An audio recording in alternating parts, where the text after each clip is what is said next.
ఐపీఎల్లో సునీల్ నరేన్ జోరు మీదున్నాడు. 17వ సీజన్లో అదరగొట్టేస్తున్నాడు. బ్యాటింగ్, బౌలింగ్లోనూ మెరుపులు మెరిపిస్తున్నాడు. కోల్కతా నైట్ రైడర్స్ కు బలంగా మారాడు. సీజన్లో కేకేఆర్ టాప్ ప్లేస్ చేరడంలో కీలక పాత్ర పోషించాడు.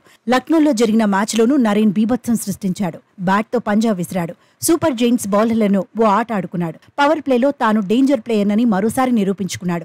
జస్ట్ 39 బంతుల్లోనే 81 పరుగులు సాధించాడు. నరేన్ ఇన్నింగ్స్ లో ఏకంగా 6 4లు 7 సిక్సర్లు ఉన్నాయి.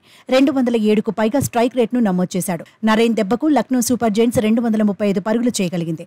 లక్నో బౌలర్లలో నవీన్ ఉల్ హక్ టాప్ వికెట్ టేకర్గా నిలిచాడు. 3 వికెట్లు సొంతం చేసుకున్నాడు. టార్గెట్ చేజ్లో ఎల్ఎస్జీని కేకేఆర్ బౌలర్లు వణికించేశారు. ఆరంభం నుంచి ఒత్తిడి పెంచేశారు.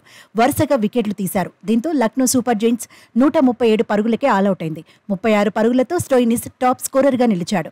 కేకేఆర్ బౌలర్లు సమిష్టిగా రాణించారు. హర్షిత్ రాణా 19 బంతుల్లో 24 పరుగులు సాధించాడు. 3 వికెట్లు సొంతం చేసుకున్నాడు. వరుణ్ చక్రవర్తి 3 ఓవర్లలో 30 పరుగులు ఇచ్చాడు. 3 వికెట్లు దక్కించుకున్నాడు. ఆండ్రూ రసెల్ 2 ఓవర్లలో 17 పరుగులు మాత్రమే ఇచ్చి 2 వికెట్లు సొంతం చేసుకున్నాడు. బ్యాటింగ్ లో అదరగొట్టిన సునీల్ నరేన్ బౌలింగ్ లోనూ మాయ చేశాడు. 4 ఓవర్లలో 22 పరుగులు ఇచ్చి 1 వికెట్ దక్కించుకున్నాడు.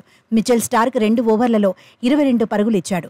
1 వికెట్ తీశాడు. కోల్కతా నైట్ రైడర్స్ విజయంలో కీలక పాత్ర పోషించిన Sunil Narine player of the match award అందుకున్నాడు. ఎల్ఎస్జీపై కేకేఆర్ విజయంతో పాయింట్ల పట్టికలో ఈక్వేషన్స్ మారిపోయాయి. పాయింట్ల పట్టికలో టాప్ ప్లేస్ నుంచి రాజస్థాన్ రాయల్స్ 2వ ప్లేస్ కు పడిపోయింది. 2వ స్థానం నుంచి కోల్కతా నైట్ రైడర్స్ అగ్రస్థానానికి చేరింది. ఇప్పటి వరకు కేకేఆర్ 11 మ్యాచ్లు ఆడింది. 8 మ్యాచ్ల్లో గెలిచింది. 3 మ్యాచ్ల్లో ఓడిపోయింది. 16 పాయింట్లు సాధించింది. 10 మ్యాచ్లు ఆడిన రాజస్థాన్ రాయల్స్ కూడా సరిగ్గా 8 మ్యాచ్లే గెలిచింది. 16 పాయింట్లు సాధించింది. కానీ కేకేఆర్ రన్ రేట్ మెరుగ్గా ఉంది. 1.453 రన్ రేట్ను సాధించింది. రాజస్థాన్ రాయల్స్ 0.62 రన్ రేట్ను నమోదు చేసింది. ప్రస్తుతం చెన్నై సూపర్ కింగ్స్ 3వ స్థానంలో ఉంది. సిఎస్కే 11 మ్యాచ్ల్లో 6 మ్యాచ్లు గెలిచింది. 12 పాయింట్లు సాధించింది. సన్ రైజర్స్ హైదరాబాద్ కూడా 12 పాయింట్లు సొంతం చేసుకుంది. 10 మ్యాచ్ల్లో 6 గెలిచింది. ప్రస్తుతం 4వ స్థానంలో ఉంది. 11 మ్యాచ్లు ఆడిన లక్నో సూపర్ జైంట్స్ 6 మ్యాచ్ల్లో గెలిచింది.